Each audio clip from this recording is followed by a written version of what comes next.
வைகுந்தம் சென்று திருப்பார் கடலில் வெளிக்கொண்டிருக்கக்கூடிய எனது பாட்டன் ஆகிய மகாவிஷ்ணு மகாலட்சுமி ஆசிகளை பெற்று சத்திய லோகம் சென்று சதுர்முகனை கண்டு சாதூரிய ஆசிகளை பெற்று எனதாய் கலைவாண்டி இருக்கும் இடத்திற்கு சென்று கணக்கற்ற ஆசிகளை பெற்று எந்த வினை வந்தாலும் அந்த வினை தீர்க்கும் நந்தவட்டி வேளவனை சந்திக்க செல்கின்றேன். எனது செய்கையெல்லாம் ஆரம்பத்தில் கழகங்களாக காணப்பட்டாலும் முடிவில் எந்த ஒரு காரியமும் நன்மையாக முடியும். நான் ஒரு நாளைக்குமே ஓரிடம் தங்கக்கூடாத சாபத்தை பெற்றவன். காரணம் தக்கனானவன் தனது 1000 புத்திரர்களின் தவத்திற்கு அனுப்பி திருஷ்டி குரலை கைப்படுத்த போது அதை கைது செய்து உலக நன்மை கருதி நல்வழிப்படுத்தெடுத்தேன். ஆனால் தக்கனை கொண்டு இருப்பிடப்பட்டு தெரியும்படியும் ஒரு நாளைக்கு ஒரு கழகமாவது செய்யாவிடில் எனது சிறசாகப்பட்டது 1000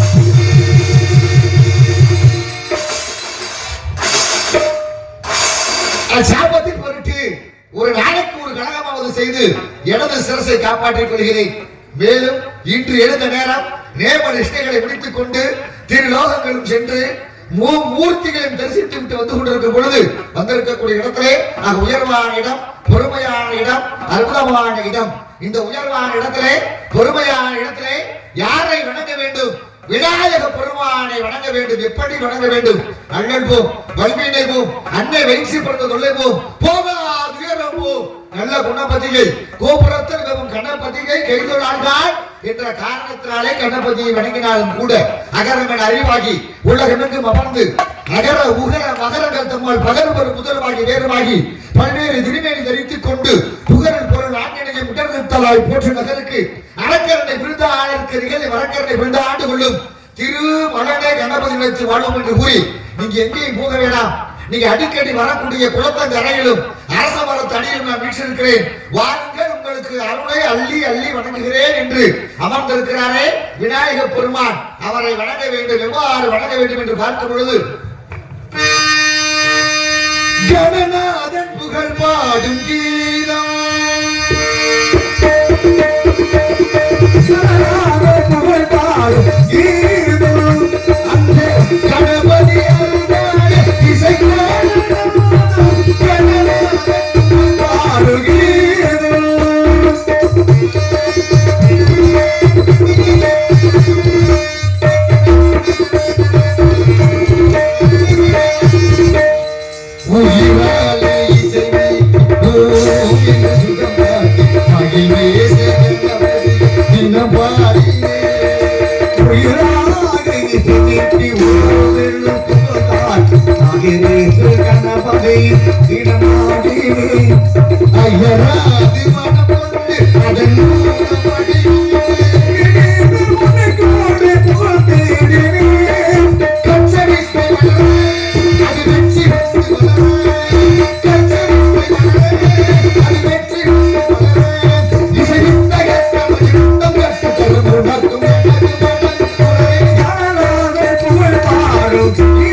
Get it!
கணபதியை வணங்கினாலும் கூட கணபதியை வணங்க வேண்டும்.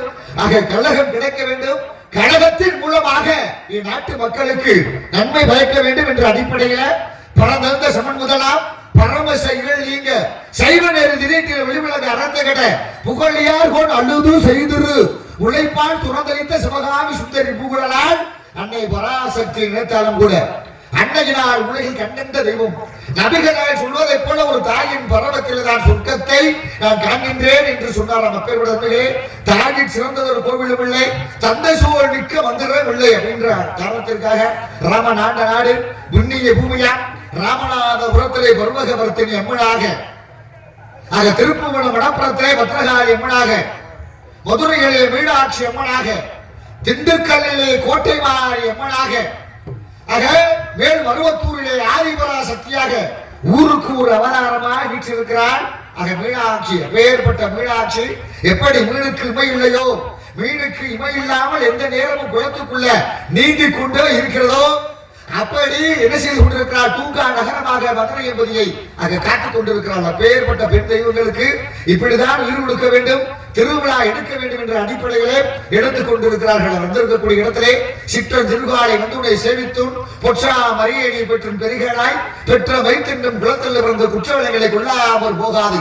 இற்றை பறைகொள்வான் அன்றுகான் கோவிந்தா என்றைக்கும் ஏழு ஏழு பிறவிக்கும் உற்றனோடு உற்றமையாவும் உனக்கே நாம் ஆட்சேபம் வந்து 10 அவதார கதாநாயகனை வணங்க வேண்டும். ஏனென்றால் எது நடந்ததோ அது நன்றாக நடந்தது, எது நடக்கின்றதோ அது ஒன்றாக நடக்கின்றது, எது நடக்குமோ நிச்சயமாக சத்தியமாக உறுதியாக நடத்தி வைக்கவே நாரத மகரிஷி நான் இவ்விடத்திற்கு வந்திருக்கிறேன். எதற்காக அப்படின்னா மாதா பிதா குரு தெய்வம் இவங்க நால்வருடைய யாராவது உங்களுடைய ஆசீர்வாதம் நமக்கு இருந்தாலும் வாழ்க்கையில் என்ன செய்ய முடியும் அப்படின்னா முன்னேறி போக முடியும். ஆனா 4 பேருமே கண்டுக்கிறாத ஒரு மனிதன் என்ன செய்யறாரு அப்படின்னா வாழ்க்கையுடைய உச்சத்துக்கு போய் என்ன செய்யறாரு, தெய்வமே போய் கைகட்டி நிக்குது.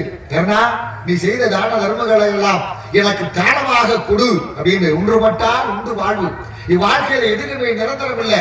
நிரந்தரம் இல்லாத வாழ்விலே மனிதர்கள் இப்படி வாழ்ந்து கொண்டிருக்கிறார்கள். பதவி பணம் என்று வாழ்ந்து கொண்டிருக்கிறார்கள். பதவி பணமும் வேண்டும் என்று தர்மன் துடித்துக் கொண்டிருக்கிறான். நீ என்ன செய்ய வேண்டும், உன்னுடைய உயிரை விட வேண்டும் என்ற அடிப்படையிலே வாழ்ந்து கொண்டிருக்கிறார்கள் என்று போய் கேட்டா நீ செய்த தான தர்மங்களாய் எல்லாம் நம்ம கொண்டு அப்படின்னு அப்பேற்பட்ட அந்த மகாபாரத கதையை நினைவு கூற வேண்டும் என்கிற காரணத்தினாலே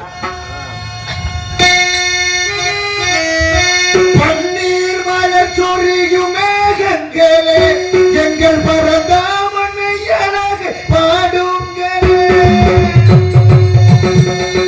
பன்னீர் மலர் சொரியும் மேகங்களே எங்கள் பரந்தாமனை ராகங்களே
அவதார கதாநாயகனை வணங்கினாலும் கூட அது எதை இழந்திருக்கிறாய் அதை இழப்பதற்கு, எதை படைத்திருக்கிறார் என்று வீணாவதற்கு இந்த எடுத்த பொருள் நாளை மற்றொருடையதாகிறது, மற்றொரு நாள் இது வேறுடையதாகிறது. இந்த உலகத்தில் அது எதுவுமே நிரந்தரமில்லாத வாழ்வு, நிரந்தரமில்லாத வாழ்விலே எதையே தேடி நாமளும் ஓடிக்கொண்டிருக்கிறோம். நினைத்து பாருங்க, அந்த பேரும் நிரந்தரம் இல்ல, ஊரும் நிரந்தரம் இல்ல, உறவும் நிரந்தரம் கிடையாது, அண்ணன் தம்பி பாசம் கிடையாது, அக்கா தங்கையுடைய உறவு நீண்ட நாளைக்கு நீடிக்காது, தாய் தந்தையுடைய உறவு கூட என்ன செய்ய மாட்டேங்குது, கிடைக்க மாட்டேங்குது. என்ன காரணம்? எல்லாம் பணம் பணம் என்ற அடிப்படையிலே வாழ்ந்து கொண்டிருக்கிறோம். வாழ்ந்து கொண்டிருக்கக்கூடிய நேரத்தில் எல்லாமே, அதனாலதான் பாருங்க முருகப்பெருமான் என்ன செஞ்சிட்டார் அப்படின்னா, வாழ்க்கையில நிரந்தரம் இல்லை என்பதை தத்துவத்தை எடுத்து காட்டுவதற்காகவே பழனிகளை 2000 ஆண்டு தெய்வமாக காட்சி கொடுத்து கொண்டிருக்கிறார். அப்பேற்பட்ட இதை நோக்கி நாமளும் ஓடிக்கொண்டிருக்கிறோம் என்ற அடிப்படையில போனோம். நேற்று போன அந்த மூளைக்கு இன்னைக்கு இந்த மூளைக்கு வந்தாச்சு. அப்பேற்பட்ட சந்தைகளை பாட வேண்டும் என்கிற எல்லாம் அப்படிங்கிற காரணத்திற்காக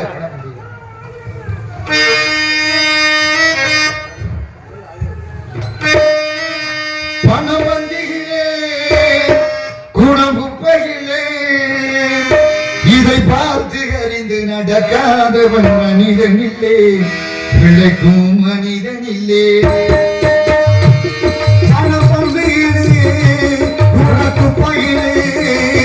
இதை பார்த்து நடந்து நடக்காதவன் மனிதனிலே, பிழைக்கும் மனிதனில்லே. பணம் வந்திகளே குணமுப்பையிலே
நேசர் யாரும் இல்லை.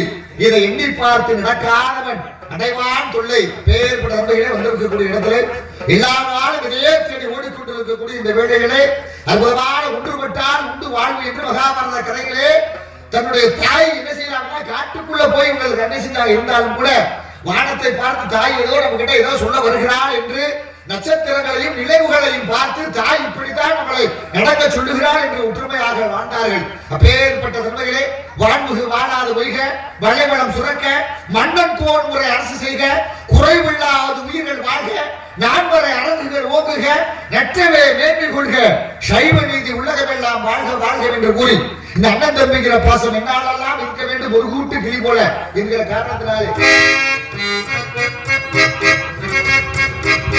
ஒரு கூட்டு கிளியாக ஒரு தோப்பு குயிலாக பாடி பண்பாடு ஒரு கூட்டு கிளியாக ஒரு தோப்பு குயிலாக பாடு பண்பாடு இருவேட பரந்தாய்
திசைமாறி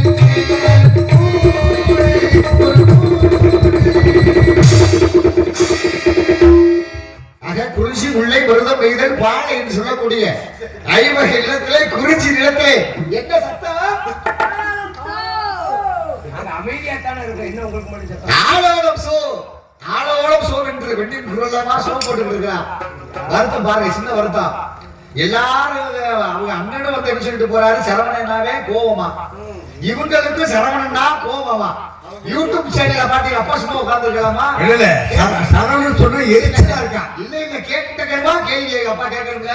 ஏப்பா நான் தான் சொல்லி கொடுத்தேன் அப்படின்னு அவ யார் யூடியூப் சேனல்ல பார்த்து கேட்டீங்களா? அங்க கேள்வி அதற்கு முன்பாக வந்துருச்சு. எவ்வளவு பெரிய கேள்வி, பெரிய ரொம்ப எரிச்சலா இருக்கு. ஆமா எரிச்சலா இருக்கு. என்ன எரிச்சலா இருக்கு?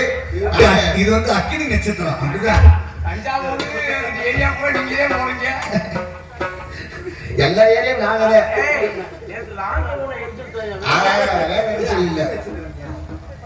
அற்புதமான கேள்வியை முன்வடித்து வைத்திருக்கிறார்கள்.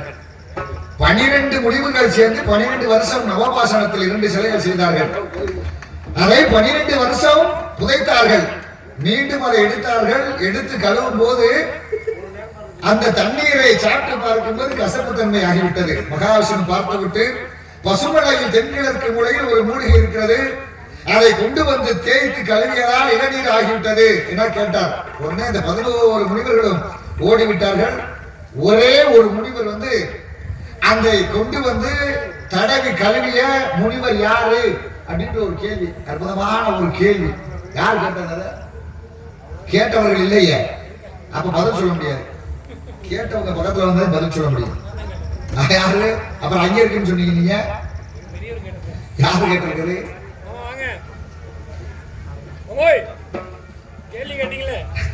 ஏன்னா சாதாரண கேள்வி அவர் கேட்கல. அவர் கேட்ட கேள்விக்கு நான் பெருசா பதில் சொல்லணும். அப்படித்தானே?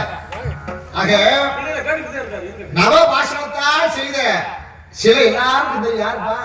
பழனி மலையிலே தண்டாயுதவாடி தெய்வமாக காட்சி கொடுத்து கொண்டிருக்கிறார் முருகப்பெருமான். 7 நாள் நடனாங்க, ஒரு மாதம் 48 நாள் அப்படின்னு விரதம் இருந்து வருடம் பழனி மலை ஆண்டவனை ஆக தரிசித்து விட்டு சென்று கொண்டிருக்கிறோம். ஆக எங்களுக்கெல்லாம் பிடித்த கடவுள் அன்பு தெய்வமா, அன்பின் வழியிலே நடத்தி கொண்டிருக்கக்கூடியவர். ஆக அப்பேற்பட்ட அந்த சிலையை யார் செய்தார்கள் என்று எல்லாருக்குமே தெரியும். யார் செய்தார்கள் என்று பார்க்கும் பொழுது போகர் அந்த 12 முனிவர்களும் என்ன செஞ்சுட்டாங்க? ஓடிட்டாங்க. இறுதியில இவர் போறாரு. போகிற முழுக்க என்ன செய்யறாரு? இவர் தான் அந்த 12 சித்தர்கள்ல போகர் மட்டும்தான் பழனி மலையை என்ன செய்யறாரு? அந்த சிலையை செய்கிறார். இதுதான் உங்களுக்கு தெரியும்.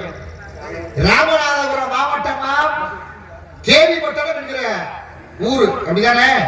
தேவி புத்தகமாக அமைக்கப்பட்ட இடனிய போகர் சிலை செய்தது முருகன் சிலை மட்டும்தான் அப்படி நினைச்சிட்டு இருக்கீங்க.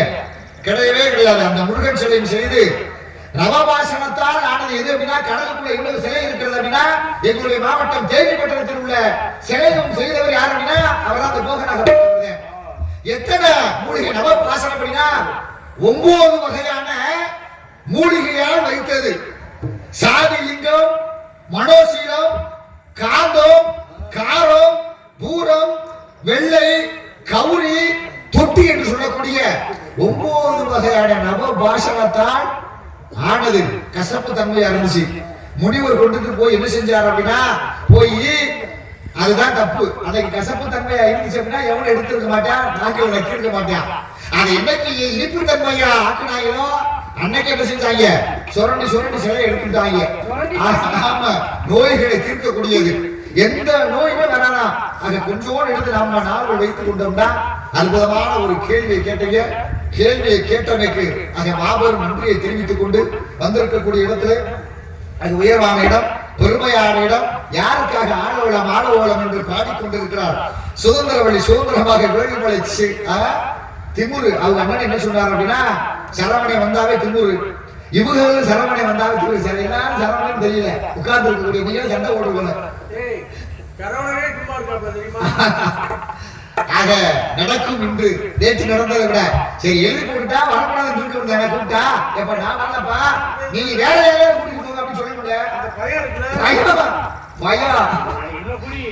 என்ன முன்னக்குடி முன்னக்குடிங்க முன்னக்குடிங்க இன்னைக்கு வர முடியாது சொல்ல முடியானே அப்படி சொல்லுங்க. வந்துட்டாங்க. நடக்க போகிறது கழகம். கழகத்துக்கு தீர்ப்பு கொடுக்க ஐயா ஒருத்தர் உட்கார்ந்து இருக்கிறாரு. உட்கார்ந்து நீங்களாம் தீர்ப்பு கொடுக்க வேண்டும். வந்திருக்கக்கூடிய இடத்துல குறிஞ்சி நிலத்தில் ஆணவலம் என்று பாடிக்கொண்டிருக்கிறார். சுதந்திரர்கள் சுதந்திரமாக வேலுமலை சாலையில் ஆணவலம் பாடிக்கொண்டிருக்கிறார், பேசிக் கொண்டிருக்கிறார். அப்படின்னு பார்க்கும் பொழுது கலியுகத்தை அவதரித்த கந்தபெருமானுக்காக ஆணவலம் பாடிக்கொண்டிருக்கிறார், பேசிக் கொண்டிருக்கிறார். சுதந்திரர்கள் சுதந்திரமாக வேலுமலை சாலையில் என்று பார்க்கும் பொழுது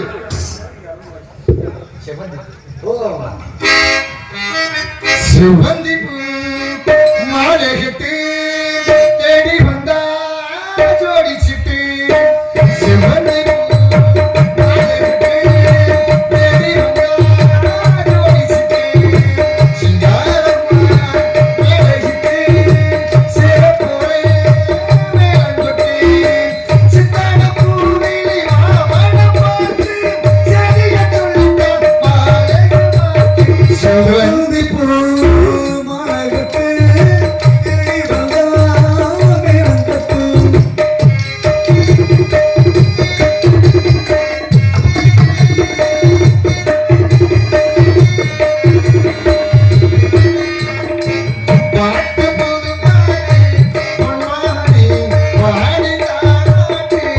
நூறு பேர பெண்ணுமே உன்னோடு காதல் செய்தாடி. நூறு பிறவியில் பச்சானே உள்ளத்தோடு சிறுதே. மகனோ இருக்குவரை உன்னோடு அன்புக்கு மனசிறுதே. அவனுக்கு முந்தானே நெஞ்சுக்கு முதலே செவ்வந்தி மரகட்டு தேடி வந்தாய்.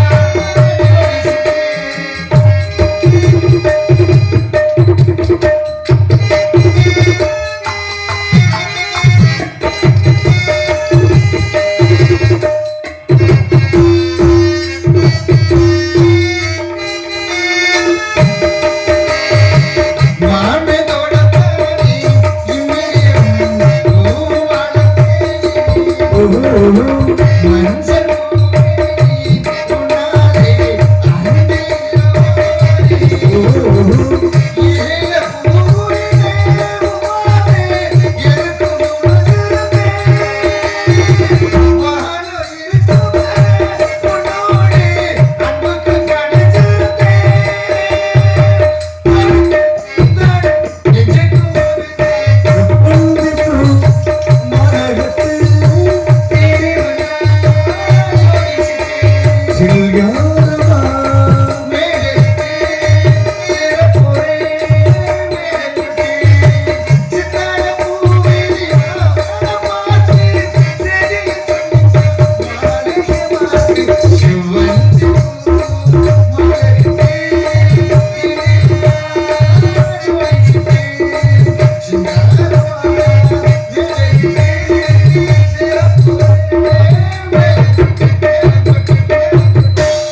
பிரகலாதன பேரனான மாமி சக்கரவர்த்தி தெய்வேந்திர சேர்க்கை யாகம் செய்து தான தர்மங்களை செய்ய திருமாலின் ஒரு வாமன அவதாரம் எடுத்து மாமி சக்கரவர்த்தியிடம் 3 அடிமண் தானமாக கேட்டார்.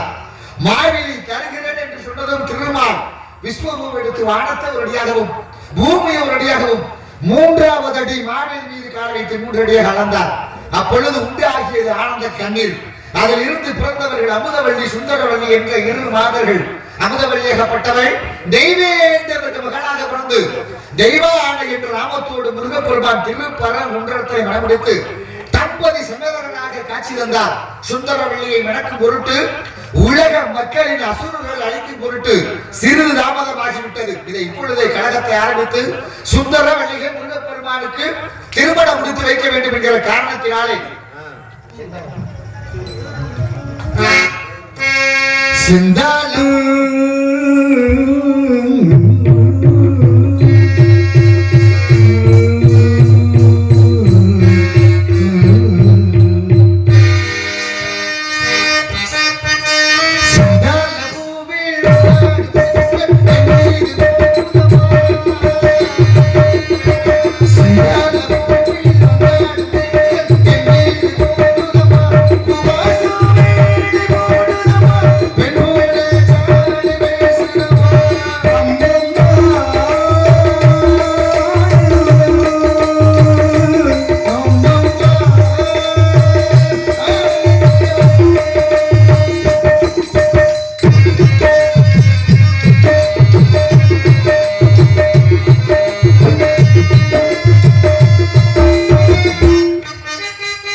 என்னை எதிர்காலில் இருந்து விலைகளை எழுந்திருந்து வணங்குவார். எனது பிதாவாகிய பிரம்மதேவன் என்னை சிருஷ்டித்து இவ்வுலகிற்கு துஷ்டம் நிகழ்வு போட்டு காரணகர்த்தியாக நியமிக்கப்பட்டிருக்கிறார். இல்லாத போனால் நாரத கனகப்பிரியா என்ற வாக்கியம் வந்து பெருமா இருக்க திடை பிரேமத்துமாக ஒருவன் அங்கு உண்டுமாக விளையாடிக் கொண்டிருக்கின்றார். இவன் யார் என்று அறிவதற்கு முன்பாக சுந்தர பெருமானை இணைக்க வேண்டும் என்கிற காரணத்தினாலே